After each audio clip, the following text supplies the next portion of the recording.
Greetings, my fellow musicians. Stanley Ruiz, educating jazz studies.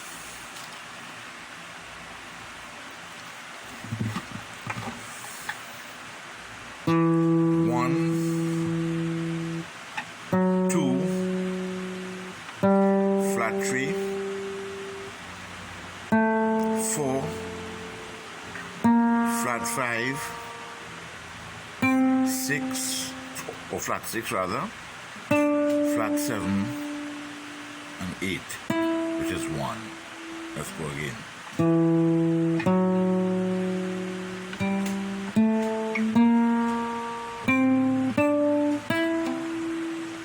Spelling: E, F sharp, G, A, B flat, C, D, and A.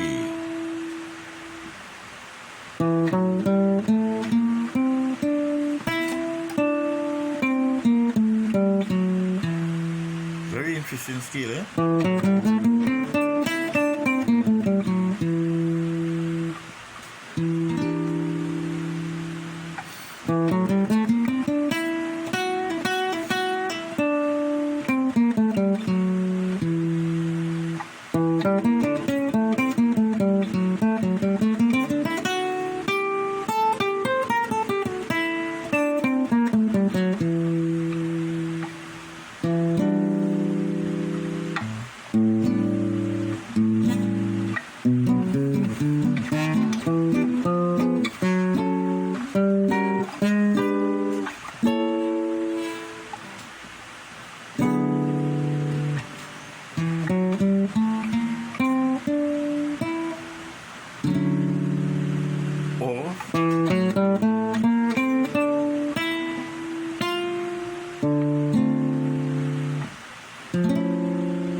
Okay, so that basically is the scale that we discussed in part one of the self-test number one. And as you would have noticed in the discussions that we had in the forum between myself and a couple of the members who were participating and giving suggestions and ideas and answers to the quiz, we finally ended up describing that scale whose interval is made up of 1, 2, flat 3, 4, flat 5, flat 6, flat 7, and 8, which is 1. And the notes, and we applied that formula to the note E. And therefore we ended up with E, F sharp, G, A, B flat, C, D, and E. And on analysis of that scale, you will notice that between E and F is a whole step. Between F sharp and G is a half step. G and A is a whole step. A to A sharp or B flat will be a half step. B flat to C whole step. C to D a whole step, and D to E a whole step. So it's what is referred to as an asymmetric scale, where the intervals are not even, as is the case with a chromatic scale, a whole tone scale, a diminished scale. Right? It's asymmetric, and when something is generally it is thought that when something is asymmetric, it is uneven, and therefore it's not very usable and cannot be applied in several places comfortably. But this is where your creativity comes into play. You have to have an ear to hear a song, regardless of the scale and how it's made up. You have to internalize the song and try to hook it onto something that you already know. So, what I tried to do, now, that scale, we ended up with the correct nomenclature for that scale, which is an E Locrian. In the textbook says sharp second, but I don't like that term, sharp second. I prefer to call it a natural second, although it says sharp second. It's really a natural second because the normal second in a Locrian scale is a flatted second. So if you increase it or sharpen it, then you're going to get a natural second, or let's say a sharp second, then from a flat 2 to a 2. So I prefer to call that scale a Locrian natural second or Locrian 9, as opposed to the standard textbook of Locrian sharp second. It's a matter of personal choice. You will pick what's comfortable for you and how you can think it out. And we arrived at a parent scale of a G melodic minor as being the parent for that scale. So E Locrian 9 is the 6th mode of a G melodic minor. So that's of the nomenclature of the scale. The question then is, how we as improvisers would utilize that scale in a passage, in an improvised line, or in a tune that you know. Where can you use it? Well, the harmonized chord for that mode, that E Locrian natural second, is an E minor 7th chord with a flatted 5th. This is the song.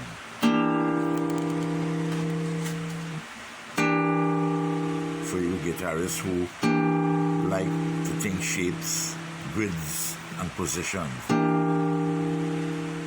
I try to avoid boxes and shapes and positions, although you can't get away from it. But you don't want to approach any instrument that you play geometrically. You have to know, well, this is a third, this is this shape or that shape, or we're in this position, that position, because that will tie you up very, very quickly. It is better to understand the notes of that chord, and then eventually you'll find a shape for it, so that you're going to be approaching your instrument musically as opposed to geometrically. And the guitar is a very complex instrument, it's, the tuning and that type of thing. So you have to sit down and work with your instrument and find these things. So this is an E minor 7 flat 5. Now, of course, there are different inversions of it. You can have this one here, or you can have this one here. If you want to get crazy and hip, you could get it like this.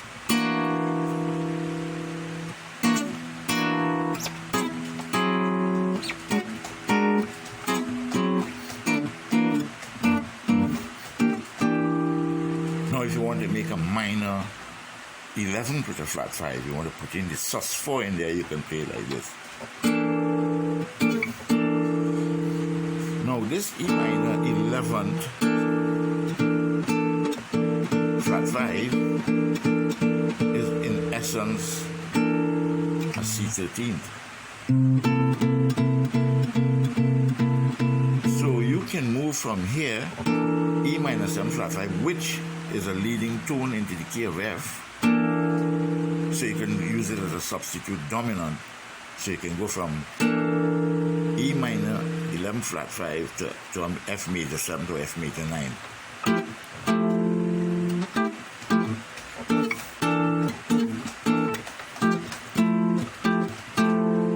Okay, but a chord can have different functions. That is functioning as a leading tone here in the case of F major key.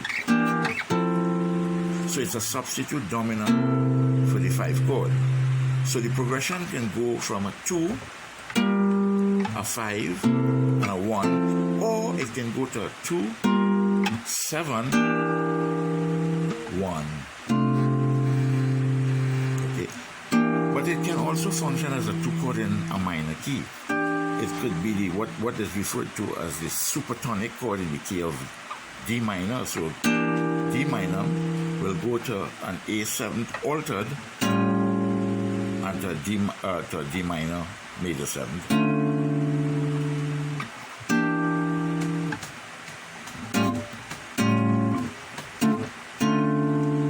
Or you can have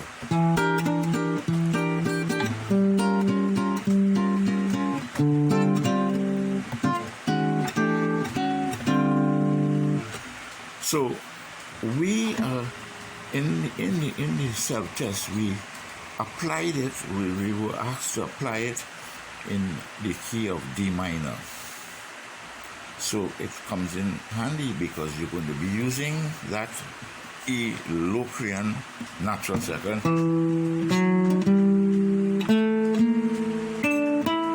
See?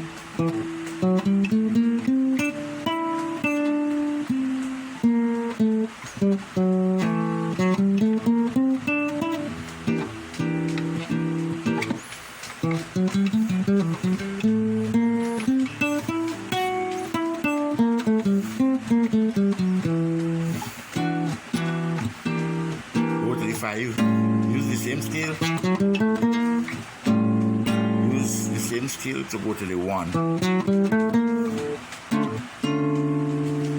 But if you want to get a little hippie, you will play a little modern. So what I substitute for the D minor or the D minor major 7, right? I used an F sharp major 7th with a raised 5th. If you want to put it F, not F sharp, but F major 7 with a sharp 5. Or if you want to put it F augmented major 7, that's a substitute for the 1. So it went.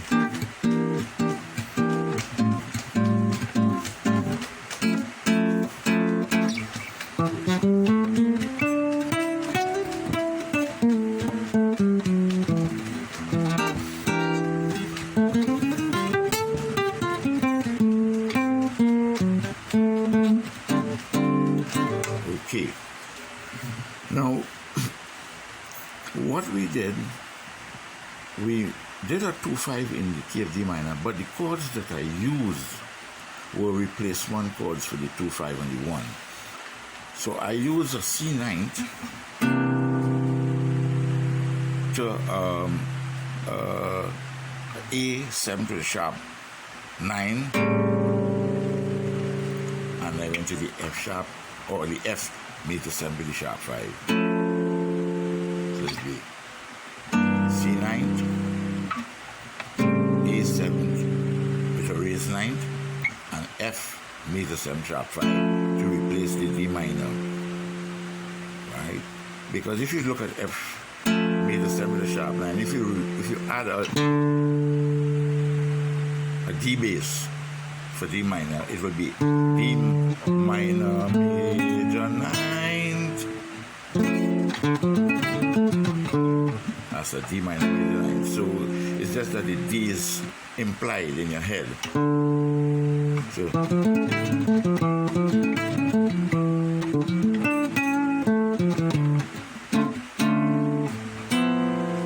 this is a D minor 6-9.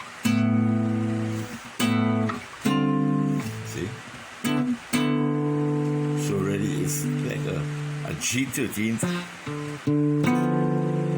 over a D bass. So sometimes you have to visualize your chords like that so it brings out ideas for your improvisation. So basically that's what we're doing. C9,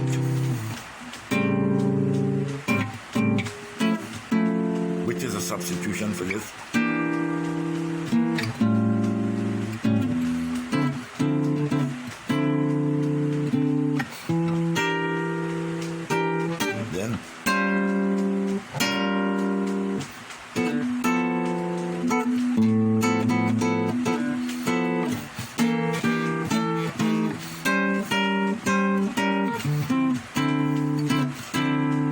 Get little tense, I'll play a D minor major 9. How tense it is?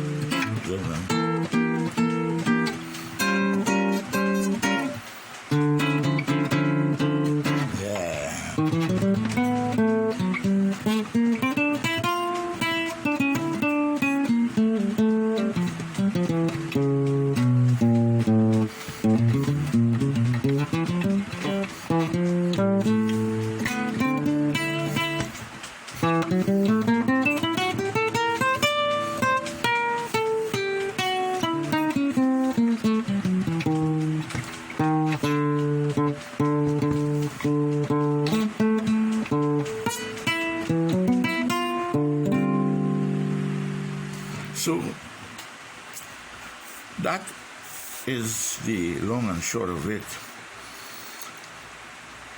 In summary, what we're doing is playing a G melodic minor on top of the 5 chord, which is the A7. That is the chord that establishes the tonality of D minor. It could be D major, but we suggested in the quiz D minor. And therefore,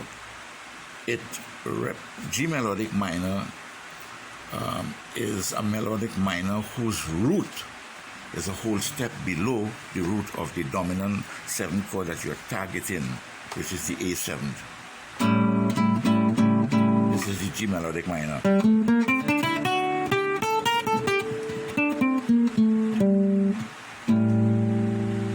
But we are playing a mode of the G melodic minor instead. We're playing.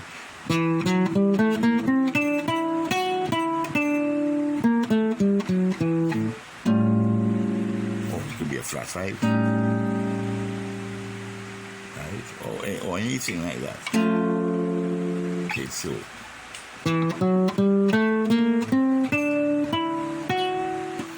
E, F sharp, G, A, B flat, C, D, E, or 1, 2, flat 3, 4, flat 5, flat 6, flat 7, 8, which is 1.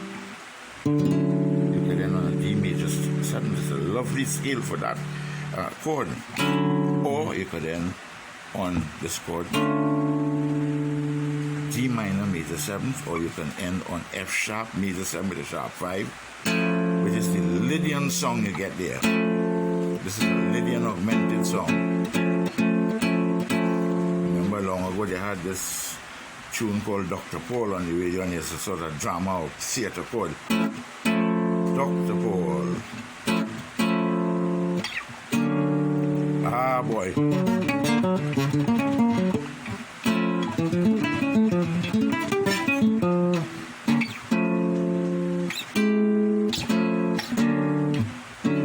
Some modern songs.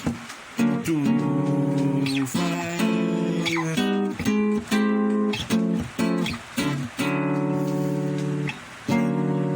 So, another thing too, you can simplify matters by looking at a chord in a different perspective. I'm not looking at it as an F major 7 sharp 5, which it is. I am looking at it as a slash chord, which is an A triad over a bass or over a fundamental or pedal, which will be A over an F sharp. So essentially, F sharp without you realizing, A, not A, without realizing it is really a substitute for this. So you can play A triad over a D minor. Very easy. An A over a D major creates that major 9 song. If you want to add the major 7th of the A, which becomes the sharp 11 or the flat 5 of the D. See?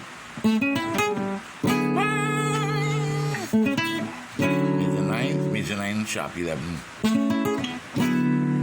Good. So I will leave this with you to fool around with and think about it and analyze it and see where you can incorporate this type of stuff in your own playing, regardless of the genre. Never let your genre dictate your creativity or stop you from